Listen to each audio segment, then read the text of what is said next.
caught my wife cheating, moved on, and found new love, until my ex tried to run over me and my new girlfriend in a jealous rage. I've been a lurker on Reddit for a while, but today I finally have a story to tell. Since my life has been so chaotic, I haven't had time to write about it, let alone breathe, even though I've wanted to post this for months. I can now talk about what occurred to me now that everything has been resolved, and perhaps it will assist someone else avoid a similar circumstance. Allow me to introduce myself. I'm a 36-year-old man who married a 35-year-old woman named Carolyn for what I believe to be eternity. In the end, I will never be able to reclaim those 6 years of my life. At least I kept telling myself that our marriage wasn't awful. When we connected on Instagram, I truly believed I had struck gold. She seemed ideal, humorous, and beautiful. My early years were quite chaotic, so I was especially alert for warning signs. My dad was the victim of severe abuse from my mom, who would yell matches at 3 in the morning, throw plates all over the room, and basically take everything because he loved us and didn't want to leave. You can know that when I was dating Carolyn, I was constantly on guard. I spent 2 years scrutinizing every aspect of her life, including how she handled money, stress, and waiters, basically, everything you should look for before committing to someone. To be completely honest, she aced every test. She was compassionate, tolerant, and giving, qualities my mother lacked. I believed I had done my research, thoroughly examined her, and discovered a decent woman. I even recall telling my closest friend that I had finally ended my family's abusive cycle. I was mistaken about that one, man. But I'll talk about that later. We got married in a gorgeous ceremony, purchased a charming suburban home, and began what I hoped would be our happily ever after. I had no idea that I was about to enter a nightmare, albeit a distinct one from the one I had known growing up. About 2 years in, everything started to go south.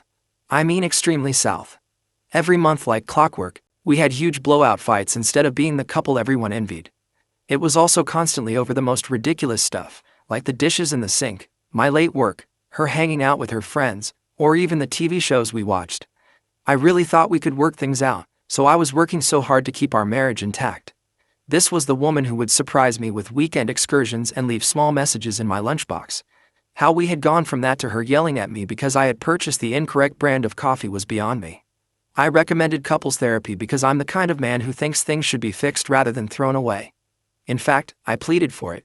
We attended exactly one session, and holy hell, what a fiasco that proved to be. Carolyn replied, "It's your idea, so it's your expense." So I selected a really competent therapist who specialized in married couples, scheduled all the meetings, and even paid for it out of my own pocket. The therapist began highlighting some communication problems and raising the possibility that Carolyn wasn't managing conflict in a healthy way. She cried uncontrollably, said the therapist was assaulting her, and vowed never to return. I was attempting to make her look crazy, she continued, calling the therapist a quack. I later learned that her father had passed away just before our arguments became increasingly heated. Grief does strange things to people, so I tried to be understanding, but she refused to talk about it, refused to receive assistance, and continued to get angrier and more aloof. Her yelling battles could wake up the entire neighborhood, but she never got physical or broke anything. On one occasion, our neighbors believed someone was being murdered and phoned the police. Carolyn was shouting at me because I had neglected to get her dry cleaners. We eventually settled into this strange pattern in which we essentially just shared a room and occasionally had sex. We would get up, leave for work, return home, have dinner while watching television, and then retire to bed. Repeat after rinsing. We hardly spoke anymore, which is the only reason the fights decreased in frequency. But I was still foolishly in love with her. That's sad, isn't it? I kept reminiscing about our early years, telling myself that we could return there with enough effort. I firmly believed in the for better or worse part of our marriage vows. I suppose I overlooked the fact that those vows also included forsaking all others. I'll get to that part though. I was brought up to believe that marriage is holy, so perhaps I should have recognized the warning signs.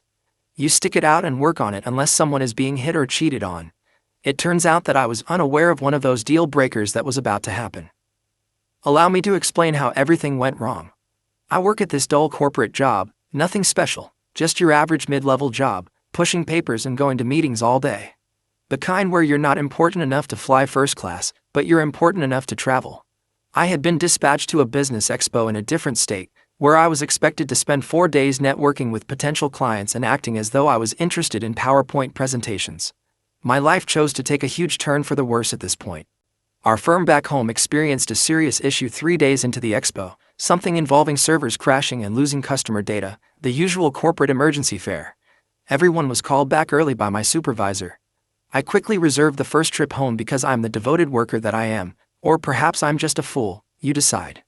I was thinking of this lovely, dumb concept. Do you remember the romantic reunions in films where the husband surprised his wife? Yes, I did believe that would occur. I planned this surprise during my whole Uber trip from the airport. I stopped at a posh florist and spent $80 on her favorite flowers, which were pricey purple orchids that she always said brought back memories of our first date. I even got her some champagne and some of her favorite high-end chocolates. I believed that this might be a new beginning for us.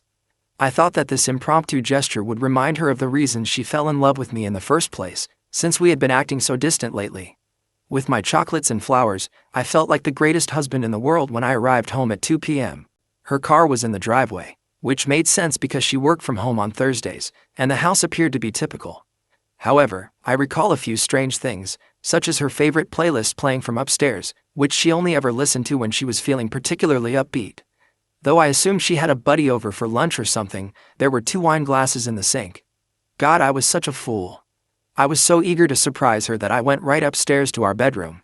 Although I could hear other sounds and the music was growing louder, my brain was not comprehending what they meant. Do you remember the scene in horror films where everyone yells at the character to keep the door closed? That character was me.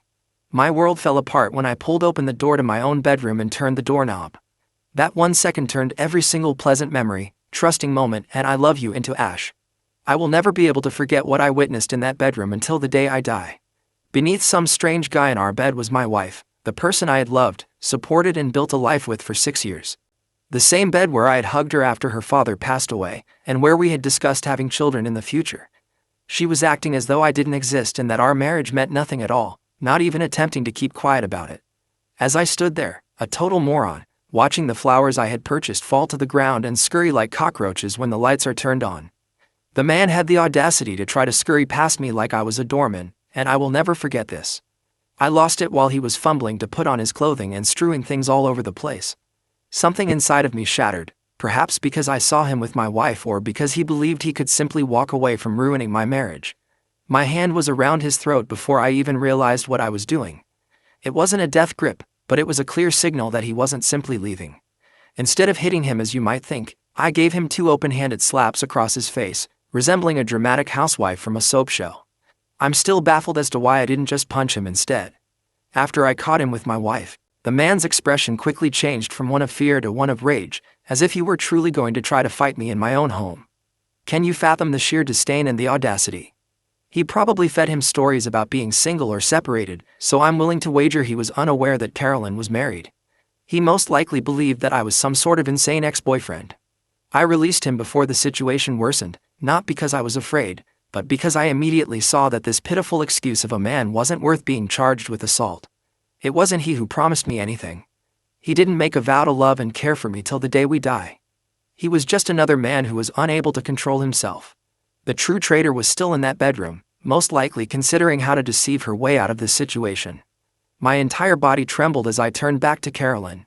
The lady I had dedicated my entire life to for 6 years was there, fumbling with her bra as if it were a trivial annoyance. The purple orchids I had purchased were all over the floor, most likely crushed beneath the man's running feet. She said the mirror had better lighting, so I hung it up for her last Christmas, and I just stood there watching her get ready in it. She was also taking her sweet time, as if she hadn't just ruined our entire marriage. She was avoiding my gaze in the mirror, straightening her hair nonchalantly, and behaving as though she hadn't just ruined everything we had worked so hard to create. You want to know what this woman had the audacity to say to me after I literally caught her cheating? As if I were a door-to-door salesperson who had disturbed her day, she gave me this irritated look and asked, "Why are you even back?" Nada, I'm sorry, I can explain, or any of that nonsense about fundamental human decency. The fact that I came home early and caught her cheating, in our bed, in the house we bought together, the house where I paid the majority of the mortgage, actually annoyed her. Never in my life have I wanted to strike someone so much. In reality, my hand was twitching as I recalled how satisfying it was to slap her affair partner, but I just stood there, immobilized, while she had the audacity to mutter under her breath, "You weren't supposed to be back," as if I were to blame for her early return home or that I should have called ahead to arrange a convenient time to catch her cheating. This woman's sheer outrageousness, 6 years of marriage, and this is what it meant to her. A small hiccup in her fun-filled afternoon. Do you realize what's truly broken? While all of this was going on, I could see our wedding picture on the nightstand. The same bedside table where she had placed the breakfast I had prepared for her the previous weekend. She had been telling me she was too tired for sex in the same room for the previous 3 months, but she obviously had plenty of energy for this stranger. Like a fool, I stood there thinking about all the late nights at work she had told me about, all the girls' nights out, and all the times she had mentioned going to see her mother. What was the duration of this? How many men had shared my bed with me? Carolyn was by no means finished talking, so I was about to find out. Then this woman, this nasty jerk, went totally crazy. As though I had just blown apart our marriage, she began yelling at me. "You weren't expected to return," she screamed, her face turning red and splotchy, just like when we fought. "You are to blame for this. You wouldn't have seen this if you had simply informed me that you were returning home." This woman would have earned an Olympic gold medal for her mental gymnastics. She even had the audacity to accuse me of being the one who discovered her infidelity. "But hold on, things will improve. You declined my request for an open relationship," she screamed, as if it somehow justified her actions. Yes, 6 months prior, she had asked me once in a drunken chat, and I had declined since I was a monogamist. Apparently, that meant she should do it anyhow, in her deranged thinking. "I have necessities," she continued to rant, as if I were a monster for asking my wife to be obedient. She attempted to cheat on me *nicely*, which is really insane. "I tried to do things without hurting you." How thoughtful of her. Something broke inside of me. 6 years of devotion, trust and love were reduced to "I have needs." Every kiss, "I love you," and moment we spent together were all phony. My palm trembling with anger, I took 3 steps across the room. I lifted my fist and grabbed her by the collar of the shirt I had purchased for her birthday last month. She injured me, and I wanted to hurt her too. Anything that matched the agony ripping through my chest was what I wanted her to feel. However, I couldn't do it after seeing the dread in her eyes, real, authentic fear, despite the fact that she had just shattered everything I held dear and had shown me that our entire marriage was a sham. That's not me. I'm not going to be that man. I vowed never to put that expression on anyone's face, and my mom used to stare at my dad with the same terror. So with my hands still clenched but lowered, I moved back and released a go of her shirt. To let her feel even a small portion of my suffering, the dark side of me still wishes I'd given in to that anger. Not because she didn't deserve it, but because I deserve better than to become what I've always feared. I'm glad I didn't. There I was, standing in my own bedroom, looking at this stranger in my wife's face while surrounded by crushed purple flowers. This was how our 6-year marriage ended, with her accusing me of being the one who discovered her infidelity. Standing there now was the woman who used to kiss me goodbye every morning, accusing me of failing to phone ahead to arrange for my discovery of her affair. This woman changed identities faster than a TV station the moment I released her top. She was suddenly no longer afraid. No, in all of this, she was now the victim. "Really, you were going to hit me?" As I turned to leave, she yelled at my back. "This is the precise reason I no longer love you. You're not a man at all." She continued to speak, yelling every possible abuse as she followed me down the corridor. After 6 years of marriage, she was attempting to make me the antagonist in this tale. It was very convenient for her to go from shivering in terror to yelling abuse at the man she had just accused of hitting her. I didn't realize she wanted me to strike her until I spoke with my friend later that evening. Do you think that's possible? In order to transform herself from the unfaithful wife into the mistreated husband, she wanted me to lose my cool and give her something she could use against me. She most likely had it all figured out. She would cry about her violent husband, run to the police with a battered face, and take half of my belongings and my monthly alimony payments. I was being lured into domestic violence by the same woman who used to bring me soup when I was ill. In a weird way, the manipulation was almost impressive. I needed to leave that house. It practically smelled of treachery throughout the entire area. In our bedroom, on our linens, and in the air, their colognes and fragrances were blended together. The aroma of another guy had contaminated the same bed where I had comforted her during panic attacks. I took my keys and money and went for a drive. I found myself at my friend Mark's house. I'm grateful for Mark. After glancing at my face, he pulled out the whiskey. Mark understood precisely what I was getting into because he had already been divorced. He said it like it was. I had to get a lawyer as soon as possible. Here's the worst part though. Carolyn was working part-time at a boutique, essentially pretending to have a profession, while I was earning 6 figures. That meant I might have to pay this dishonest woman alimony in my state. Every month the same lady who had just slept with another man might deplete my finances. That's the weird thing about the legal system, even if you are the one who is cheated on, you still have to pay for it. However, Mark, being the astute jerk that he is, pointed out that adultery might alter the alimony figures. Keep a record of everything, he advised. Every email, text message, and receipt. Anything that would show she was cheating on you. In this program, there is finally some good news. Perhaps I won't have to pay for her affair partner's dates after all. My mind was still racing. I had been a contented husband and father organizing a surprise for my wife just that morning. I was now sitting in my friend's living room, searching for divorce attorneys on Google while attempting to keep my stomach from turning up whenever I thought about what I had just entered. I had no intention of attempting to mend our relationship in any way. I could be foolish enough to purchase pricey flowers for a wife who cheats, but I'm not foolish enough to overlook it. My phone started exploding when I was sitting at Mark's apartment, trying to take it all in. Carolyn allegedly made the decision to try to tear me down via text messaging because she couldn't control me in person. And holy, the things this woman sent me are unbelievable. Just last week, this woman texted me "I love you," with adorable little heart emojis. She was now providing me in-depth analyses that contrasted her affair partner's manhood with mine. In fact, she took the effort to explicitly describe in writing how much more effective he was in bed than I was. How I could never please her the way he could. How she had spent years pretending to be with me. Like she was writing a Yelp review for a lousy restaurant, she gave me an entire stinking novel detailing all of my sexual shortcomings, along with performance assessments and size measurements. After I caught her cheating in our own bed, she even had the audacity to tell me that her boyfriend had ruined her for other men, as if I would want her back. The best thing though. She was furious that I had destroyed her good thing. Do you think that's possible? As if I should have given them solitude or something, she was upset with me for interfering with her affair. She accused me of being selfish since I had ruined her chance at true happiness by returning home early without telling her. This woman was performing mental acrobatics that would have pleased Olympic judges. I'm glad Mark was there because he told me right away to take screenshots of everything. He kept shouting, "Document, document, document," and he was absolutely correct. I saw those tiny message bubbles begin to go away, one by one, not even a minute after she had finished her big tirade about her fantastic affair partner and my alleged flaws. I suppose she finally understood that when your husband earns 3 times as much as you do and a divorce is imminent, it might not be the best idea to write down your admission of infidelity. She resorted to using the same old slurs after erasing all the proof of her affair. She called me all the names in the book, but she made sure to keep her afternoon actions out of the conversation. The speed at which she shifted from boasting about her affair to acting as though it never happened was actually rather astounding.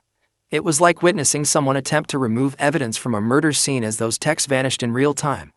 Unfortunately, she was unaware that I had screenshots of every single item. She may have erased the texts, but she was unable to erase the truth or the images of them that were now securely saved in the camera roll of my phone, ready to prove to a divorce judge why I shouldn't be required to pay this lady any alimony at all. That evening, Mark proved to be a wealth of information regarding divorce. He guided me through every step I needed to take, from gathering proof to protecting my financial accounts, in between shots of whiskey. That night, I hardly slept at all, just mentally reliving everything while I browsed through my phone's evaluations of divorce attorneys. The 2 weeks that followed were a haze of meetings with various lawyers. Some appeared to have barely passed the legal exam, while others sought retainers that were more expensive than my automobile. Finally, I came across Lucas, who didn't need me to sell a kidney to pay him and who seemed to genuinely care about my issue. Lucas really grinned when I showed him the screenshots of Carolyn's texting tantrum and the photos of the condition of our bedroom.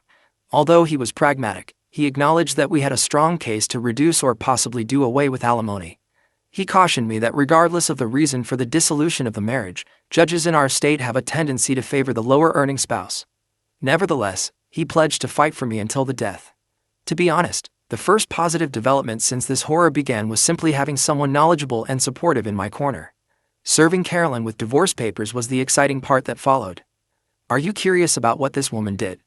For 3 weeks, she avoided the server by altering her schedule, acting as though she wasn't home, and even having her mother inform the server that she had relocated to Florida.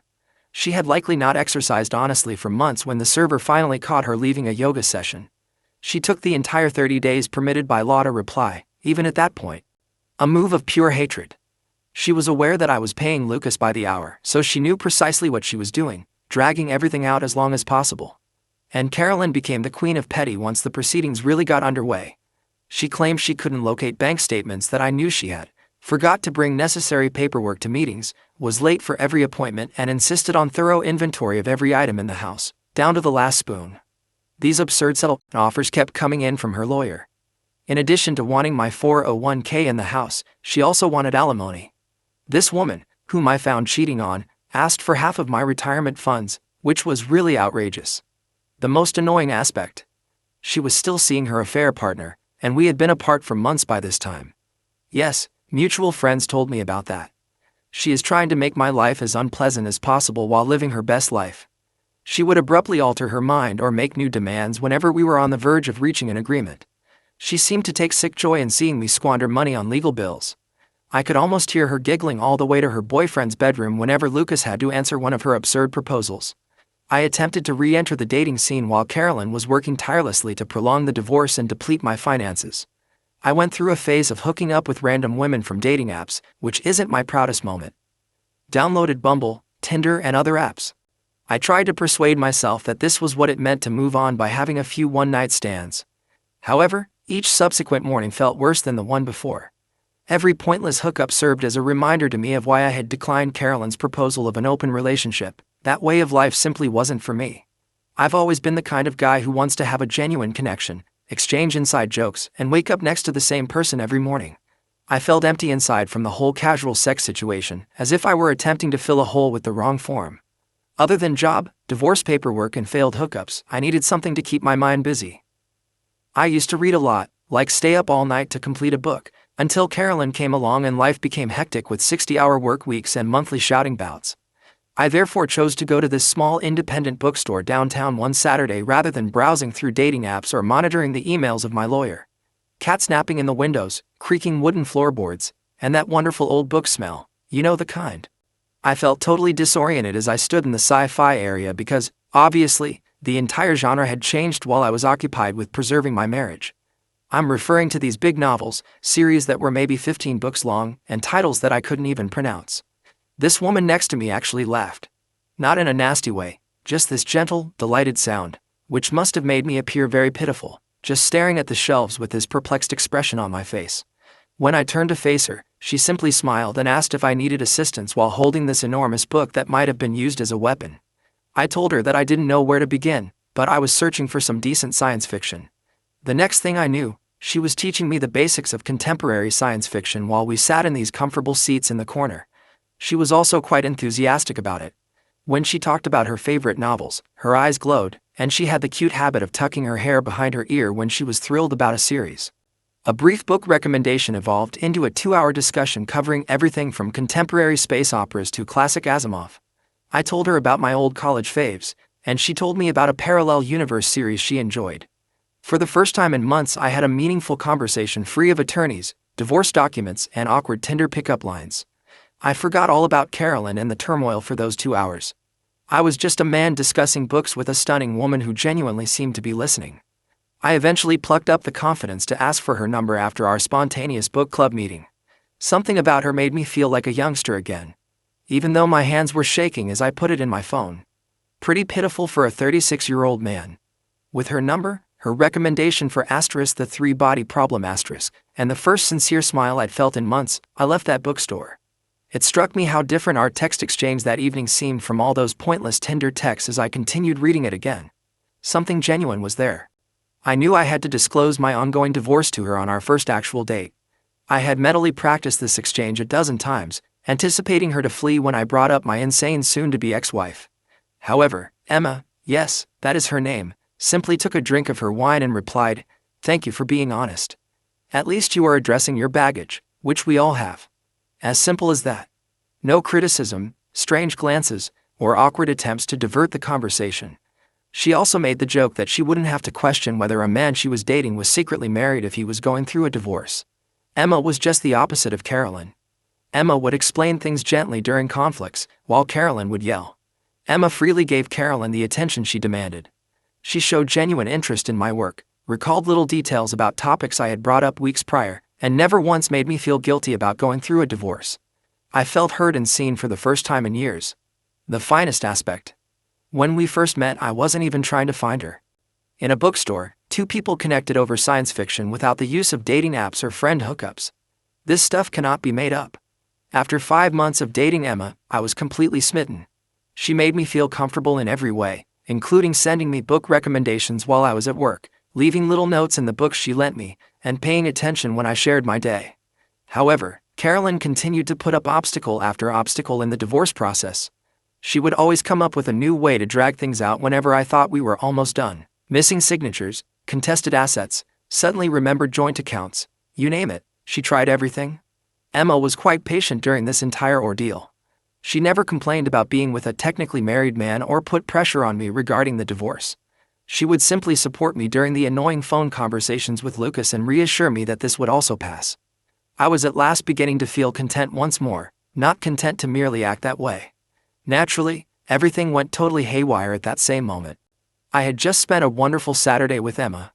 After shopping and eating lunch at this adorable tiny cafe, we were returning to her car in the mall parking lot. We were discussing what movie to watch that evening as the sun was going down. I'm listening to her giggle about something one moment and then everything in my life erupts into pandemonium. This engine screamed like if someone had stepped on the throttle pedal and I heard it before I saw it. As I turned to face the sound, I saw that this car was speeding directly at us, primarily toward Emma. I grabbed her arm out of pure impulse to pull her away, but I wasn't quick enough. Her leg was clipped by the automobile, and I watched in horror as it simply broke. I will never be able to forget the sound of her bone cracking and her scream. I tried to protect her body with mine as I slid down with her when she fell onto the pavement. I was about to dial 911 when I heard the tires squealing once more. The car's engine was still roaring as it backed up after colliding with another car. It dawned on me then that this was no accident. This driver was attempting to strike us once more. Emma's leg was bent at this terrible angle and she was crying in agony. I knew that if I didn't move her, we would both die. With my pulse racing so fiercely I felt it could burst, I grabbed her by the arms and pulled her between two parked cars. Every time she moved, she cried out in agony, but I had to continue. The car slammed into the cars we were hiding between as it charged forward once more. Every auto alarm in the area was activated by the crash's extreme violence. At this moment, people were yelling and racing toward us from all directions with their phones out. The entire parking lot was in disarray, with people shouting, car alarms going off, and Emma sobbing beside me. I swear to God that time stopped as the driver's door opened. Carolyn was there, getting out of the car as if she were going to a dinner party. She appeared just like she had when I last saw her at our lawyer's office, but now she had a crazy expression in her eyes that I had never seen before. With her hair styled flawlessly as usual and wearing the same blazer she used to wear to work, she appeared as though she hadn't just attempted to kill two people in broad daylight. It was made much more horrifying by the stark contrast between her normal appearance and what she had just done. This was my soon-to-be ex-wife, who had reportedly been monitoring us and decided that if she couldn't have me, she'd rather see me dead. This wasn't just some drunk driver or random road rage incident. She intentionally targeted Emma, who had never done anything but make me happy again, in her attempt to kill me. Something shattered inside of me when I heard Emma's whimpers of anguish and looked at her fractured leg. She had recently attempted to murder an innocent lady whose only crime was dating her soon-to-be ex-husband, so this was no longer just about Carolyn and me. Fearful that Carolyn might have a weapon or try to complete what she started, I kept one eye on her while holding Emma close to keep her calm. It was like watching someone change into a monster in front of me when Carolyn got out of that car. I hadn't been married to this woman for 6 years. Even the woman I had caught cheating in our bed wasn't this one. This was something very different, a furious being posing as my ex-wife. I was hit hard by the reality of what had just transpired. In fact, Carolyn had made a deliberate, planned attempt to kill us, not in a moment of rage. She must have followed us, waited for the perfect opportunity, and then made a conscious attempt to run us down in the middle of the day.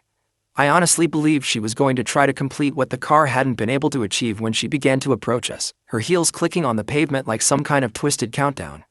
Except for her eyes, which were blazing with a fierce hatred I had never witnessed, not even during our most heated arguments, her face was utterly blank.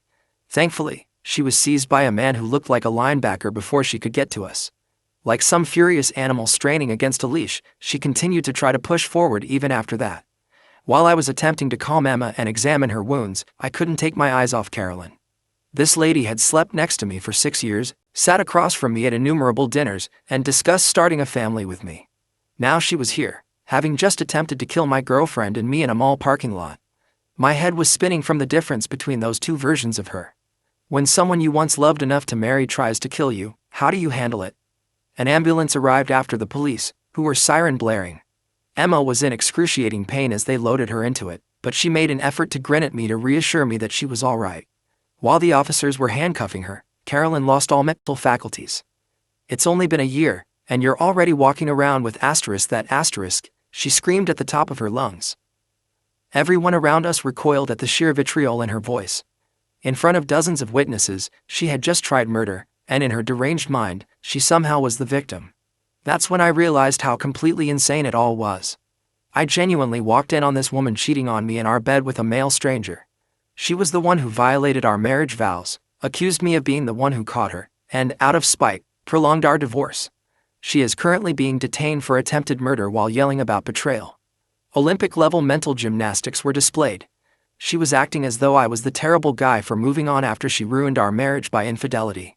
I felt as though I was in a distorted parallel universe as I stood there in that crowded parking lot, witnessing my ex-wife being crammed into the back of a police car while still yelling profanities and having my girlfriend's blood on my hands from where I attempted to assist her. My wife, who used to make me breakfast on Sundays and send me adorable texts while I was at work, recently attempted to kill 2 people in cold blood. What's the most absurd aspect? She really seemed to think she had a right to do it, as though I was the bad guy in this tale because I caught her cheating. I kept expecting Emma to tell me it was over every time I went to see her in the hospital. Who could blame her after all? His insane soon-to-be ex-wife wants to use her as a hood ornament 5 months after they started dating. Most individuals don't sign up for that kind of baggage. Because she had the misfortune of dating me, she had to endure months of physical treatment and had her leg in this enormous cast. When I informed her who the driver was, I was unable to look her in the eye. Instead, I just gazed at the hospital floor, waiting for the inevitable, "I can't do this anymore" reaction. "Well, at least we know she'll have plenty of time to work on her road rage in prison," Emma replied, just reaching for my hand. In fact, she joked about it. This woman was attempting to comfort me while she lay in a hospital bed with pins in her leg due to my ex-wife's attempted murder. She gave me a weird look when I asked her if she was certain she wanted to stay with me after everything. "Do you really believe that I will allow her to win? I'm going to walk again absolutely fine, and she's going to prison. I think I'm going to win this one." The office of the district attorney was obsessed with this case. It turns out that the entire event was captured in stunning high definition by many security cameras. The video was terrifying. Carolyn's automobile was the first to circle the parking lot, resembling a shark searching for food. She then parked and watched us for a bit. This, according to the DA, was important because it demonstrated premeditation. She didn't simply chance to see us and lose it. Instead, she tracked us, waited for the right opportunity, and made a conscious attempt to kill Emma. Before she shot it directly at us, they had video of her passing by our area at least 3 times. The security footage resembled a scene from a horror film. You could see how she waited until we were in the ideal position and then simply floored it as soon as she saw us. The first blow that shattered Emma's leg, Carolyn backing up for another attempt, and me pulling Emma between the cars were all captured on camera. According to the DA, it was one of the most obvious attempted murder cases she had ever seen. There is no place for justifications of heat of passion or transitory insanity. This was a cold-blooded, well-planned attempted murder that was captured on many cameras from various perspectives. The most bizarre aspect: before attempting to kill us, she can be seen on the video inspecting her makeup in the rear-view mirror. She is not trying to commit double homicide. Rather, she is merely adjusting her lipstick as if she were going to a business meeting. This, according to the prosecutor, was another nail in her coffin because it demonstrated that she was fully conscious of and in charge of her actions. She wasn't a woman who lost her temper out of jealousy. Rather, she meticulously prepared to kill her ex-husband's new lover and meticulously applied cosmetics for her subsequent mugshot. Because, evidently, plotting to kill your ex's new girlfriend is more important than dividing up the china collection, the entire divorce process was put on hold. For months, I alternated between the courthouse, the hospital where Emma was recovering, and my job. Initially, my supervisor was kind, but I could tell his patience was running thin after I had to leave work for legal reasons 10 times. My ex-wife couldn't tolerate the fact that I moved on after she cheated, so I was living in the courthouse, burning through PTO like crazy, and spending hours with prosecutors.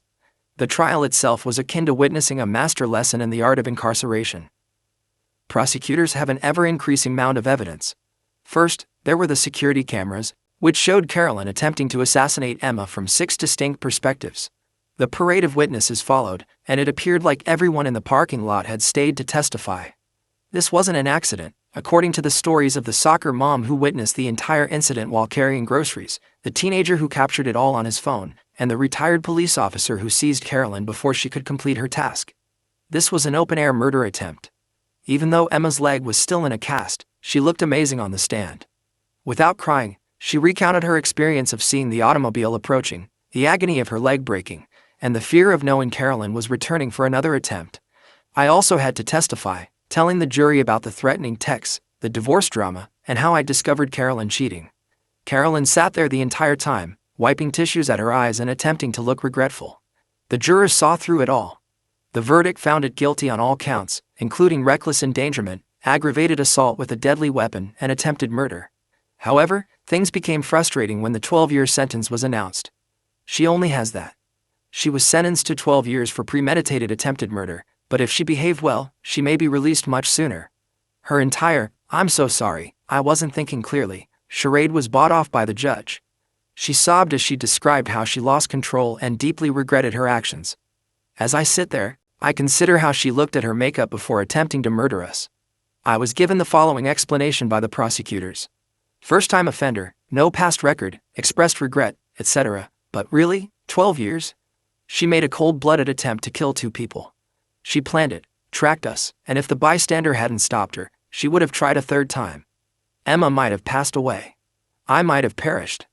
Additionally, if Carolyn behaves well in prison, she might be released in less than 10 years. You can try to kill someone in front of dozens of witnesses and still receive a shorter sentence than a man caught using drugs, which is only one of the peculiarities of the legal system. What really grabbed me though? Carolyn actually had the audacity to turn to us during the sentencing process and apologize, stating that she wasn't herself that day, as if there were ever a time when it was acceptable to try to kill people in a parking lot.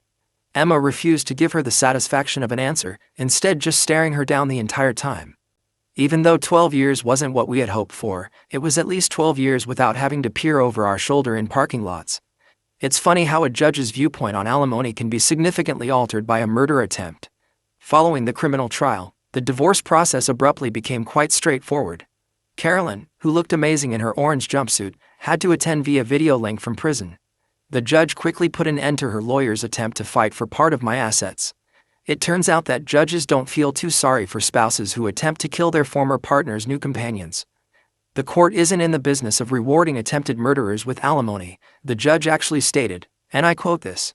She received exactly everything she had before the marriage, her personal belongings, her clothing, and her jail commissary account. Her lawyer's expression was priceless as the judge turned down each and every one of their demands. No claim to the house, no alimony, no portion of my 401k, nothing.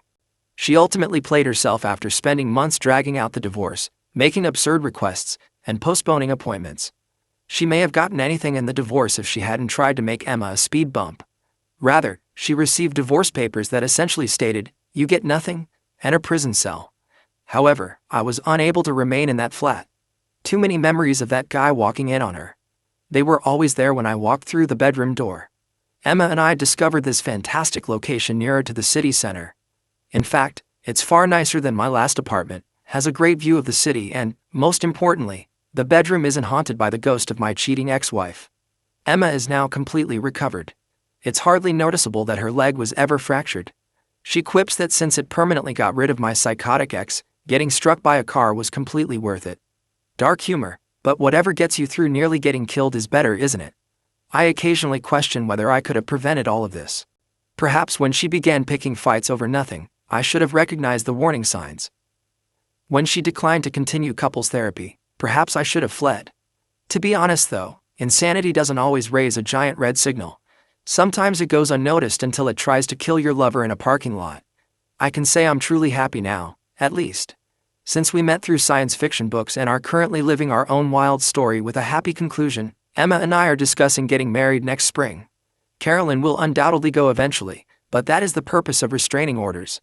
In addition, Emma's father, who teaches firearms, ensured that we both obtained concealed carry licenses in case Carolyn decided to attempt for a second round after she leaves.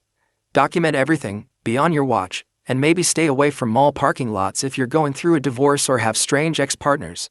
Additionally, if you're seeing someone new after a divorce, you might want to investigate their background first, or at the very least, make sure they're not the kind of person who would try to kill someone over a split. Reddit, I appreciate you reading my bizarre tale. I'm interested in reading all of your comments, particularly the ones about cars. I guess your ex-wife really drove that relationship into the ground. is Emma's personal favorite. Oh, and I still go to the bookshop with Emma. No, we no longer park in that shopping center. Thank you for watching. If you haven't subscribed yet, please do so and hit the notification bell to stay updated with more shocking real-life stories happening around you.